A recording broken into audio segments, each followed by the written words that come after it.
Hola, buenos días. Hoy vamos a dar comienzo a la clase de autofagia y actividad física. ¿En qué consiste la autofagia? Básicamente significa comerse a sí mismo. Las células tienen los mecanismos como para iniciar un proceso catabólico degradativo de reciclado de partes de las células que evitan la acumulación de toxinas y organelas dañadas. Este proceso de autofagia permite regular la homeostasis celular, el crecimiento, el desarrollo y la diferenciación de los tejidos. Además, permite disminuir las consecuencias negativas del envejecimiento y lo más importante es que se relaciona con numerosas enfermedades como ahora vamos a analizar. Respecto a las enfermedades, podemos dividirlas en dos partes. La autofagia se relaciona con enfermedades órgano-específicas por un lado y con enfermedades sistémicas por otro lado. Aquí les dejo abajo de la diapositiva el link para quienes quieran incrementar los conocimientos en este campo. En cuanto a las enfermedades órgano-específicas, acá señaladas en rojo, tenemos enfermedades neurodegenerativas, como por ejemplo la enfermedad de Alzheimer, tenemos enfermedades cardiovasculares, algunas de las que vimos en factores de riesgo tienen directamente que ver con fallas en estos mecanismos de regulación de la autofagia, por ejemplo, la arteriosclerosis o la enfermedad coronaria. En cuanto a otras enfermedades, tenemos pulmonares, hepáticas, renales, enfermedades del aparato reproductivo, enfermedades oculares y musculoesqueléticas. Por otra parte, hay enfermedades que afectan todo el sistema en general, como el cáncer, enfermedades infecciosas y enfermedades autoinmunes. Y además las metabólicas, como los factores de riesgo que ya vimos, por ejemplo, la obesidad y la diabetes tipo 2. Así que es muy importante conocer la autofagia, su relación con las enfermedades y además con la actividad física. Tan importante es la cuestión de la autofagia que hay 2 premios Nobel de Fisiología y Medicina relacionados con los mecanismos de autofagia. El término fue definido por Christian de Duvet, que fue premio Nobel en 1974, por el descubrimiento de los lisosomas y también los peroxisomas. El término autofagia se da por oposición a heterofagia, que significa fagocitosis de componentes externos a la célula, en tanto la autofagia se refiere a componentes internos. Además, en 2016, Yoshinori Ozumi recibió el premio Nobel por el descubrimiento de las bases moleculares de la autofagia, que ahora vamos a tratar de resumir. Veamos cuál es el mecanismo de acción del proceso de autofagia. Consiste en la degradación lisosomal de componentes celulares. Hay 3 variantes. La primera se denomina microautofagia, que es la fagocitosis de componentes celulares pequeños. Una segunda variante, autofagia por chaperones, que son moléculas acompañantes. Y la macroautofagia, que es la que vamos a describir seguidamente. En la macroautofagia primero se da la formación de una doble capa, acá representado en color celeste, que al completar la envoltura de los componentes celulares se transforma en un fagosoma. Luego viene una tercera etapa donde este autofagosoma se fusiona con el lisosoma. El lisosoma contiene enzimas degradativas y este fagolisosoma digiere, digamos, estos componentes celulares y permite el reciclaje de moléculas para la construcción o biosíntesis de nuevos componentes celulares. Y hay 2 puntos importantes de este proceso. que están regulados por una molécula que ya presentamos en clases anteriores. Es el AMPK. Luego veremos la importancia de este sistema. ¿Cuáles son los factores determinantes del proceso de autofagia? En primer lugar, la hipoxia, es decir, la disminución de la presión parcial de oxígeno a nivel tisular. En segundo término, un aumento de la temperatura local. En tercer lugar, la falta o la depleción de nutrientes, es decir, la ausencia de componentes que la célula pueda utilizar como sustrato energético. Digamos que todas esas cuestiones, esas condiciones, se dan en situación de ejercicio y especialmente en una clase de ejercicio, en la práctica, que es el entrenamiento intervalado de alta intensidad. Y la otra condición en la que se dan los procesos de autofagia es durante el ayuno intermitente. En clases siguientes vamos a profundizar sobre estos dos aspectos, el entrenamiento de alta intensidad y el ayuno intermitente. Describiremos a continuación el rol de AMPK en la autofagia y en la mitofagia. La mitofagia se refiere a la autofagia de componentes mitocondriales. Hay dos mecanismos fundamentales por acción de la AMPK. Primero, la inhibición del mTOR, molécula que ya presentamos, importante en el mecanismo de biosíntesis. Y segundo, estimulación de un intermediario por fosforilación que se llama ULK1. Esto se da especialmente en condiciones de déficit de energía y de inanición.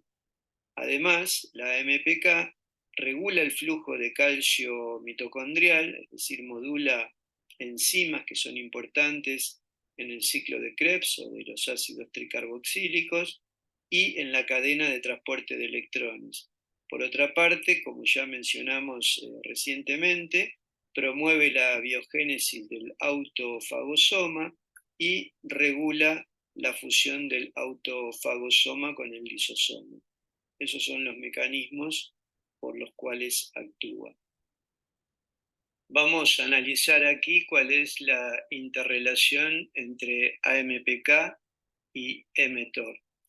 Recordamos que la AMPK entonces es un sensor de bajo estatus energético que promueve el catabolismo para la obtención de energía, y en tanto el mTOR es un complejo proteico que actúa como un promotor del gasto energético, pero para la biosíntesis de macromoléculas, por ejemplo, el aumento de la masa muscular. mTOR, como mencionamos antes, significa Mammalian Target of Rapamycin, es decir, el objetivo de la rapamicina en mamíferos. Esto es un compuesto que se encontró en tierra de la isla Rapa Nui o la isla de Pascua, que tiene propiedades, digamos, antibacterianas y antimicóticas, pero también se descubrió, digamos, que tiene una acción fundamental en la biosíntesis de macromoléculas. Es un proceso complejo entre ambos intermediarios, AMPK y mTOR, que vamos a tratar de poner acá de la forma más simple posible. Digamos que el estrés energético y la depresión de glucosa y de nutrientes genera, digamos, un incremento del AMPK que por vía indirecta, digamos, inhibe a mTOR, pero ambos actúan en forma independiente y nunca simultáneamente. Todas las moléculas acá marcadas en rojo tienen un mecanismo, digamos, inhibitorio sobre las funciones de mTOR. Y todas las moléculas aquí marcadas en verde tienen un mecanismo estimulatorio sobre el mTOR. La función de los aminoácidos, como dijimos antes, especialmente estimula la acción del mTOR para el incremento de los procesos anabólicos, es decir, la biosíntesis o el crecimiento celular. Por otra parte, hay factores de crecimiento que a través de una proteína quinasa llamada PKI3, o sea, fosfatidilinositol 3 quinasa, hace que otra fracción del mTOR, que se llama mTOR2, se una con los ribosomas. Recuerden que los ribosomas eran el lugar de la síntesis de proteínas, y esa unión, digamos, favorece los procesos de proliferación celular y supervivencia.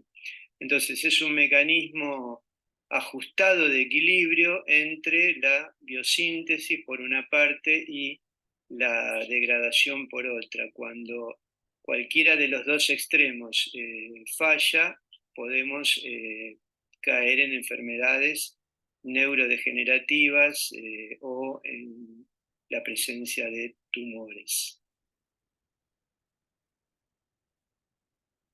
Veamos cuáles son los efectos de la AMPK durante el ejercicio. Acá en un esquema les recuerdo, como ya habíamos nombrado en una clase anterior, que la contracción muscular durante el ejercicio favorece el aumento de AMPK, y acá se presenta la estructura por primera vez en nuestras clases. Es una molécula que se denomina un heterotrímero, es decir, está formada por 3 subunidades diferentes, una alfa, una beta y una gamma, y esta molécula de MPK ejerce diferentes acciones. Primero, sobre la captación de glucosa, favorece el desplazamiento de los transportadores GLUT4, que favorecen la entrada de glucosa a la célula. Luego tiene una acción sobre la captación de ácidos grasos libres. Los ácidos grasos libres del circulante de la sangre pueden ingresar a la célula y en un siguiente proceso se favorece la oxidación. Eso ocurre porque se favorece la formación de acetil-CoA y se estimula la acción del transportador de la mitocondria de ácidos grasos de cadena larga, que se denomina carnitina aciltransferasa 1. Eso hace que los ácidos grasos de cadena larga ingresen a la mitocondria y se favorece el proceso de beta oxidación para la síntesis de ATP. Y finalmente, la acción a largo plazo, la MPK regula los mecanismos que determinan la biogénesis mitocondrial. Profundizando entonces el mecanismo de acción de AMPK sobre el metabolismo lipídico, vemos que en condiciones de completitud energética, es decir, cuando hay suficiente ATP o NAT reducido o la relación AMP-ATP está baja, la AMPK se encuentra inhibida. En cambio, cuando hay déficit de energía, o sea, un alto nivel de AMP o de la relación AMP-ATP, o mucho NAT oxidado, ocurre lo contrario, se estimula la MPK. Esto genera una activación de una enzima que se llama malonil-CoA decarboxilasa, que aumenta el contenido de acetil-CoA y reduce el de malonil, y entonces eso provoca que los ácidos grasos de cadena larga tengan más facilidad para ingresar a la mitocondria para hacer un proceso de generación de ATP por el metabolismo beta oxidativo. Eso ocurre porque se estimula la carnitina aciltransferasa 1, que aumenta el ingreso de ácidos grasos de cadena larga. Y finalmente, la AMPK fosforila una molécula intermediaria muy importante que ya fue presentada en una clase precedente, que se llama PGC1-alfa, o se puede resumir diciendo que es el coactivador 1-alfa, aunque el nombre completo de la PGC1-alfa es peroxisome Proliferator Activated Receptor gamma, coactivador 1-alfa. Es un nombre un poco complejo, pero PGC 1-alfa o coactivador 1-alfa es suficiente para nombrarlo. Vamos a volver sobre esta molécula más adelante. Recapitulando entonces los procesos que ocurren en relación al AMPK y ejercicio, vemos que este actúa como sensor energético, activándose ante el aumento de AMP o la relación AMP-ATP y el aumento del NAD oxidado, es decir, de baja condición energética, como venimos reiterando. También aumenta la AMPK en ejercicio breve e intenso, justamente por la depleción de nutrientes y energía, o en ejercicios muy prolongados por el déficit de glucógeno, como maratón, triatlón, etc. La AMPK estimula la enzima malonil-CoA de carboxilasa, que reduce el contenido de malonil-CoA, y por lo tanto esto incrementa la lipólisis, la degradación de grasas. Y tanto la AMPK como la enzima malonil-CoA de carboxilasa están aumentadas y la acetil-CoA carboxilasa está disminuida en músculo, en hígado y en tejido adiposo después de 30 minutos de ejercicio. O sea, para activar esta vía, la recomendación práctica es que los ejercicios duren más de 30 minutos. Y por último, los niveles de AMPK siguen elevados en el músculo después de 60 minutos de realizar una actividad de mediana o alta intensidad. Es decir, que aún habiendo finalizado el ejercicio, 60 minutos después, estos niveles siguen elevados siempre y cuando la intensidad haya sido importante. Otros aspectos importantes en relación al ejercicio es que la AMPK inhibe la esterificación, o sea, la reunión química de los ácidos grasos en el músculo por acción de una enzima llamada glicerol fosfato aciltransferasa. Por otra parte, también contribuye a la translocación y transporte del GLUT4, el receptor de glucosa, como lo habíamos presentado anteriormente, y estimula la glucógeno-sintetasa para intentar formar glucógeno. También aumenta por varias horas la sensibilidad a la insulina, y esta es una recomendación que también se puede aplicar a la práctica. Y finalmente, los incrementos de AMPK y GLUT4 son solamente específicos del músculo entrenado, es decir que si yo hago ejercicios para el tren superior, los niveles de AMPK van a estar localizados solamente en ese lugar y no en el resto de los músculos. Otras consideraciones respecto al AMPK y el ejercicio: reiteramos que regula la biogénesis mitocondrial, sobre todo cuando los estímulos son crónicos, promueve la angiogénesis, la polaridad celular y regula la ingesta y el gasto energético. Estas son cuestiones que ya habíamos mencionado, agregando que se regula la ingesta y el gasto energético por acción sobre el hipotálamo. Esto ocurre porque se activan unas adipoquinas, como la leptina y la adiponectina.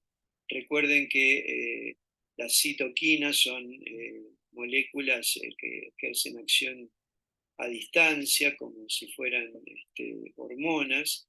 Hablamos de las mioquinas en el caso del músculo, en este caso hablamos de adipoquinas porque son hormonas liberadas por el tejido adiposo. Estas leptinas entonces actúan a nivel hipotalámico y provocan una regulación del balance energético y son liberadas del tejido adiposo. Otro punto importante a reiterar es que fosforila la PGC1-alfa o el coactivador 1-alfa en el músculo esquelético, y este PGC1-alfa tiene un rol muy importante en la conversión de fibras tipo 1 y 2A y también en la manifestación de genes que tienen una acción antiinflamatoria.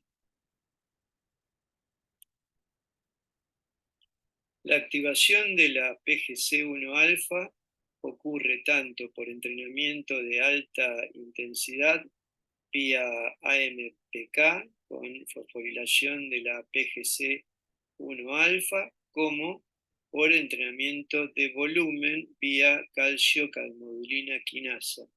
Ambos estimulan esta especie de llave maestra, de master switch, que es la PGC1-alfa, y esto provoca los efectos en el metabolismo. Por ejemplo, la transformación de fibras hacia el tipo 1, el aumento de la biogénesis mitocondrial, como ya hemos reiterado, el aumento de la oxidación de los lípidos y el incremento de los transportadores de glucosa tipo GLUT4 y el depósito de glucógeno. Otra cuestión importante también es la relación que existe entre los fármacos o drogas y la AMPK. Recordemos que la AMPK significa proteína quinasa activada por AMP. Hay una serie de fármacos como las estatinas, la metformina, la berberina, los polifenoles, el resveratrol y el AICAR, que incluso este último reproduce algunos efectos del ejercicio. Todos ellos actúan sobre AMPK y se utilizan como terapias para los trastornos cardiovasculares. En la investigación parece que estos fármacos dan efectos protectores o terapéuticos y al menos parcialmente sería a través de la modulación de la señalización de la AMPK. Bien, a modo de resumen, entonces, vamos a definir los aspectos destacados de la autofagia. Es un proceso catabólico que permite reciclar partes de la célula dañada o disfuncional con un objetivo que es el de mantener la homeostasis o el equilibrio interno y además permitir el desarrollo y la diferenciación de los tejidos. Además, la autofagia disminuye los aspectos negativos del envejecimiento y se relaciona con muchas enfermedades. Este es uno de los aspectos más importantes. Los factores que determinan la autofagia son la hipoxia, el aumento de la temperatura local y el déficit de nutrientes o el estrés metabólico. Y los mecanismos moleculares se producen a través de la estimulación de AMPK o inhibición de mTOR. Entonces, en la práctica, lo importante es que el ejercicio, y especialmente el de alta intensidad, el ayuno y algunos fármacos estimulan la vía de señalización por AMPK y favorecen entonces esta renovación de los componentes celulares y por lo tanto la longevidad tanto de la célula como del organismo en general. Y este es el factor más relevante y el objetivo a alcanzar. Bueno, quiero darles las gracias por haber llegado hasta aquí y espero reencontrarlos en próximas clases.